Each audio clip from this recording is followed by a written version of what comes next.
Yet another feather in the cap for the country's Queen City of the South. An internationally based digital platform has named Cebu City as the second safest haven or home for pet canines and felines in the entire continent. The complete feature report from PIA's Central Visayas correspondent, Zoana Rose Lopez.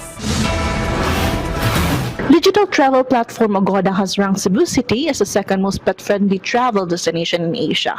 Cebu City veterinarian Dr. Alice Utlang said the city is strictly implementing RA 8485 and other pertinent laws to protect the welfare of the animals.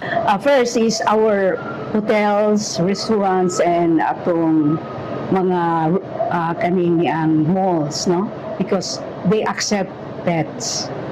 But if you look at it in other criteria, pasok ang atoa sa Cebu City. It's because one is we have ordinances that protects the welfare of the dogs and cats.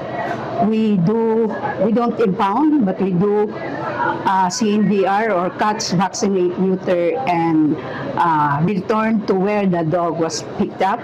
Eric Kiskisan, who adopted 9 dogs, is asking Cebuanos to adopt more animals and help lessen the number of stray dogs in Cebu City. Naot nga sa tanang mga for mom and dads nga naot managhantan yung mga adopt aron malesen na ang mga stray dogs sa kalsada.